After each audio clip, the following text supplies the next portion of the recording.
Assalamualaikum warahmatullahi wabarakatuh.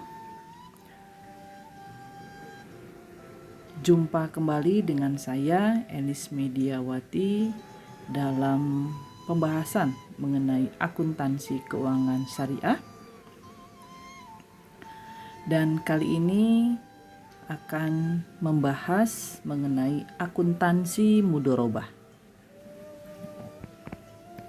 Semoga kita semua sehat dan mendapatkan keriduannya, mendapatkan keberkahannya, dan mendapatkan kemudahan dalam menimba ilmunya.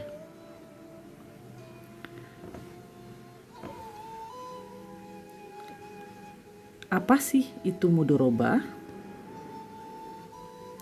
Mudharabah merupakan akad kerjasama usaha antara dua pihak, di mana pihak pertama sebagai pemilik dana menyediakan seluruh dananya, sedangkan pihak kedua sebagai pengelola dana bertindak selaku pengelola, dan keuntungannya dibagi di antara mereka sesuai kesepakatan. Sedangkan kerugian finansial hanya ditanggung oleh pengelola dana. Jadi intinya dari mudharabah ini adalah suatu akad di mana terjadi antara dua pihak atau lebih. Satu pihak itu merupakan pemilik dana dan pihak yang lainnya adalah pengelola dana. Nah, nanti ketika ada hasilnya dari usaha tersebut, maka akan dibagi hasilnya itu sesuai dengan porsinya, sesuai dengan kesepakatan. Nah, jikalau usahanya itu rugi, maka kerugian tersebut akan ditanggung oleh pengelola dana.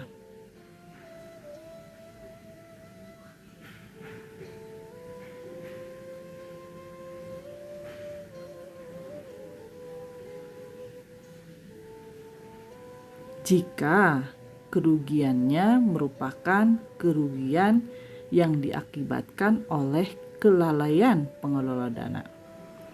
Jika kerugiannya memang tidak dilakukan oleh atas kelalaian pengelola dana, maka kerugian finansial ditanggung oleh yang memiliki dana. Nanti yang pengelola kerugiannya bukan finansial, berarti kerugiannya adalah kerugian non finansial, ya, seperti kerugian energi waktu memanage usaha, ya. Sebagai contoh akad mudharabah ini, misalkan antara saya dengan Anda. Saya selaku pemilik dana dan saudara selaku pengelola dana berakad untuk melaksanakan suatu bisnis, suatu usaha, yaitu bisnis baru. Misalkan kita akan membuka usaha jasa fotokopi. Nah, saya itu memberikan modal kepada Anda, store modal pada Anda berupa sekian rupiah atau berupa aset non-cash yang nilai wajarnya itu sudah disepakati bersama, sudah diketahui bersama. Misal saya store uang, sejumlah uang sekian ratus juta. Maka kewajiban saudara sebagai pengelola dana mengelola uang tersebut untuk dijadikan usaha fotokopi. Seiring dengan perjalanan waktu, usaha tersebut berlangsung, kemudian menghasilkan sejumlah profit. Maka profit tersebut mendapatkan harus dibagikan. Dibaginya gimana? Dibaginya berdasarkan kesepakatan porsinya itu. Kesepakatan di awal akad tentunya.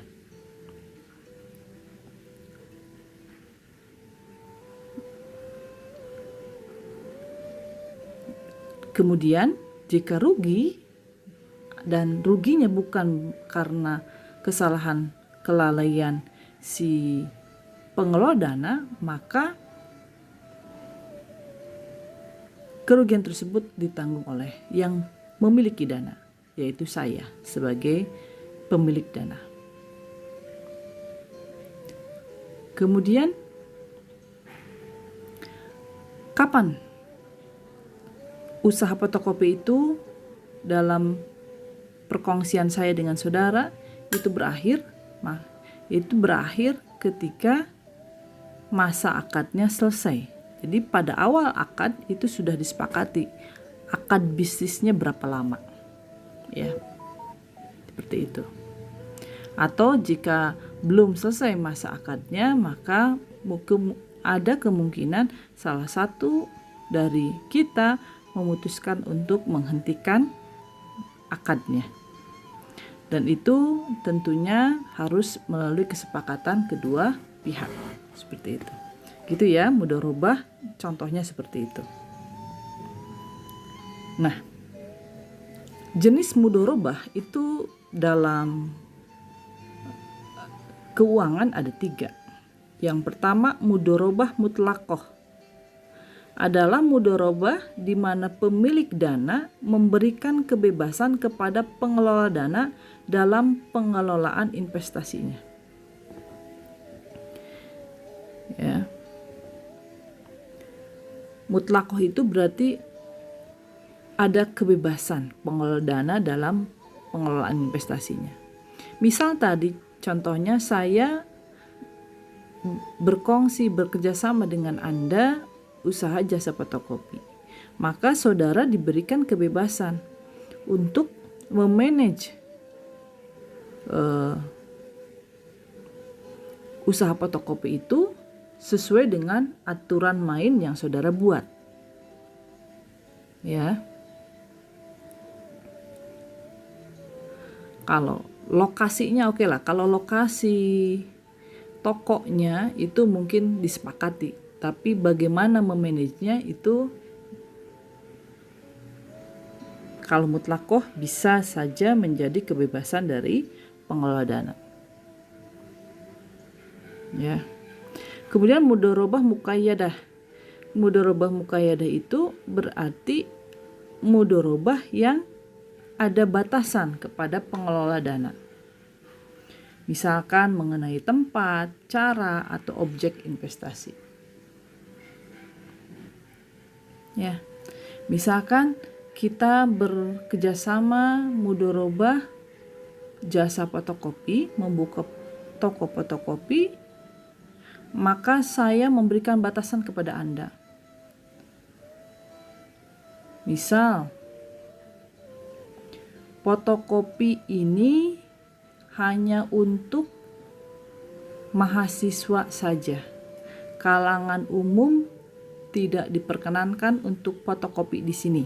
Nah, itu merupakan salah satu batasan. Ya.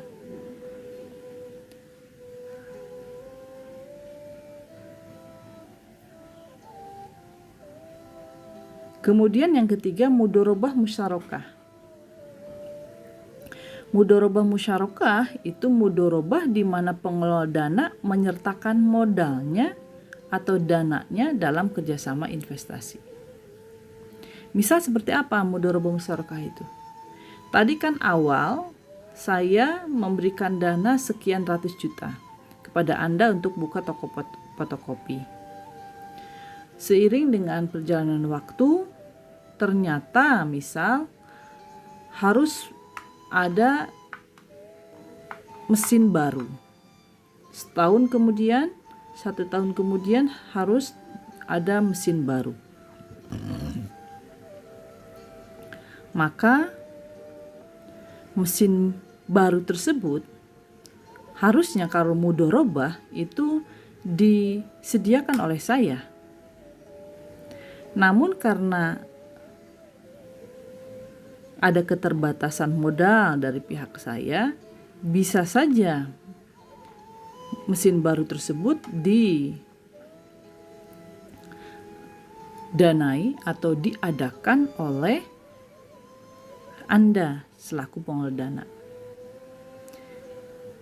Setelah diadakan, dibeli oleh Anda mesin tersebut, kemudian digunakan di toko kita, maka mudorobah tersebut sudah bukan menjadi mudorobah, tapi menjadi mudorobah musyarakah, di mana di dalamnya ada campur dana, campur modal saya dengan modal saudara. Seperti itu ya. Oke. Baik. Selanjutnya mengenai karakteristik mudorobah. Yang pertama, entitas dapat bertindak baik sebagai pemilik dana atau pengelola dana. Jadi karena kita bahasannya adalah transaksinya di lembaga keuangan syariah, maka karakteristiknya seperti ini. Entitas itu bisa bertindak sebagai pengelola, bisa bertindak sebagai pemilik dana. Ya. Mudorobah terdiri dari mudorobah mutlaqah, muqayyadah, dan musyarakah. Jika entitas bertindak sebagai pengelola dana, dana yang diterima disajikan sebagai dana syirkah temporer. Ya. Dana yang entitas terima itu namanya dana titipan, sebagai dana entitas syirkah temporer.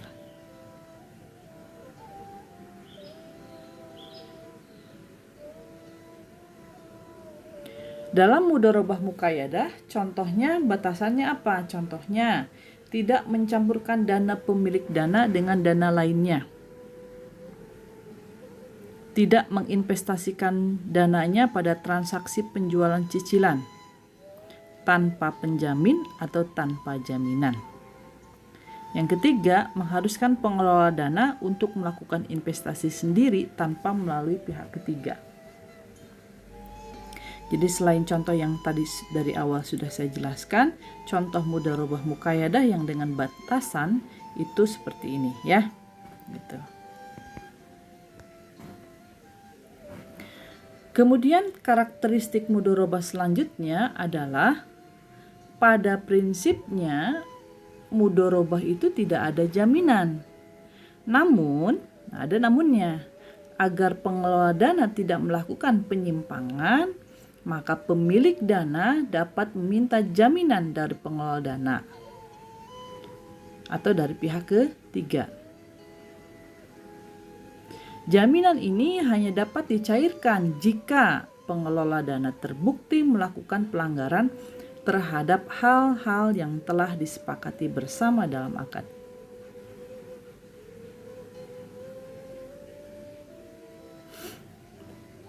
Yang kelima adalah pengembalian dana syirkah temporel dapat dilakukan secara parsial bersamaan dengan distribusi bagi hasil atau secara total pada saat akad mudorobah diakhiri.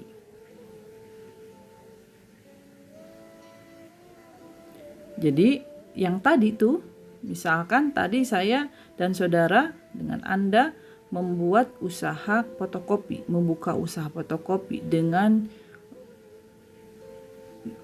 modal awal dari saya 200 juta misalkan. Maka nanti ketika akhir akad, misalkan akadnya 3 tahun, berarti akhir akad 3 tahun kemudian itu saudara harus mengembalikan uang 200 juta tersebut kepada saya. Ya.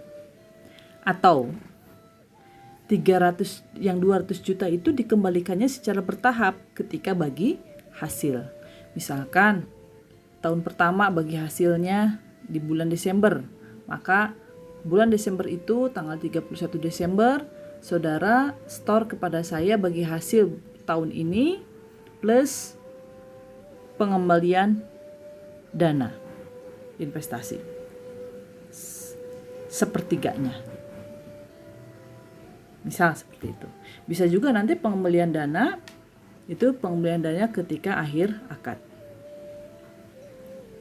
Yang keenam, jika dari pengelolaan dana syirkah temporer menghasilkan keuntungan, maka porsi jumlah bagi hasil untuk pemilik dana dan pengelola dana ditentukan berdasarkan nisbah yang telah disepakati dari hasil usaha yang diperoleh selama periode akad. Jika dari pengelolaan dana syirkah temporer menimbulkan kerugian, maka kerugian finansial menjadi tanggungan pemilik dana. Nah, yang tadi ini yang sudah dijelaskan dari awal bahwasanya jika untung dibagi kepada pengelola dana dan kepada pemilik dana, porsinya sesuai dengan kesepakatan di akad. Jikalau rugi, maka kerugian ditanggung oleh pemilik dana. Ya, kecuali kalau ada kelalaian dari pengelola dana.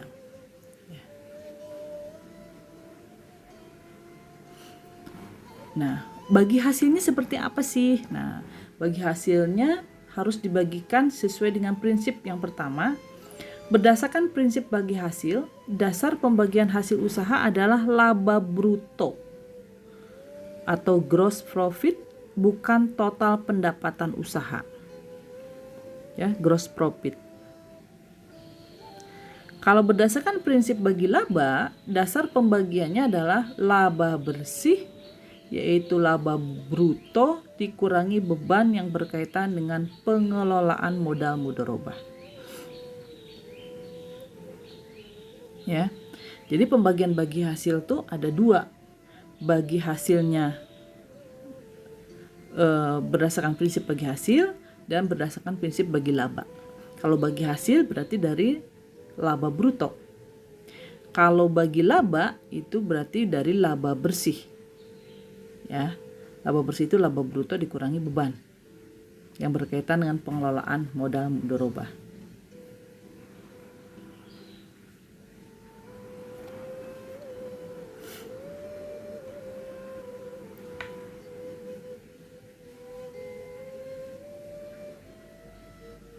Bagaimana jikalau yang tadi kasus ketiga akadnya jadi mudharabah musyarakah?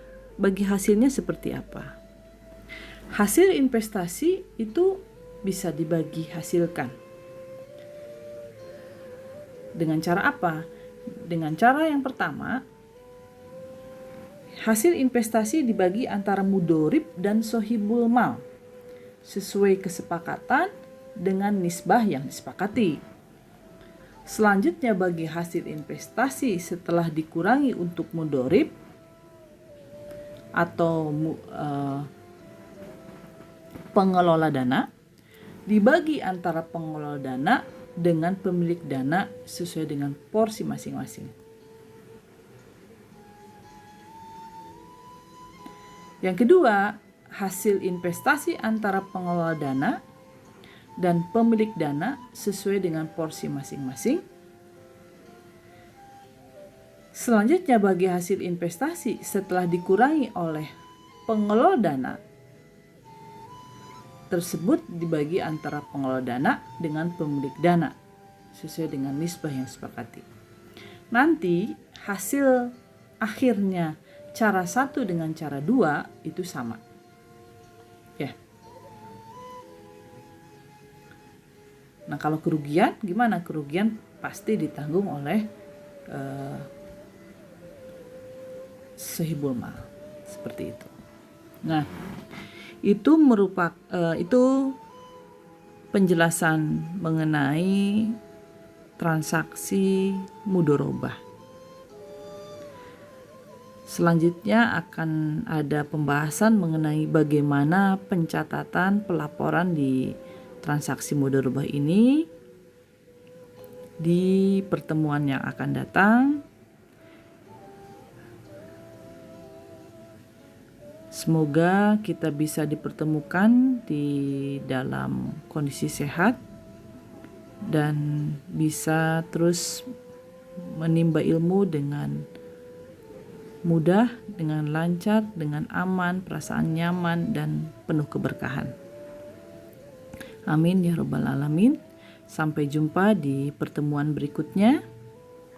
Tetap semangat, tetap ceria dan Jangan lupa tetap bahagia. Terima kasih, mohon maaf atas segala hilap. Assalamualaikum warahmatullahi wabarakatuh.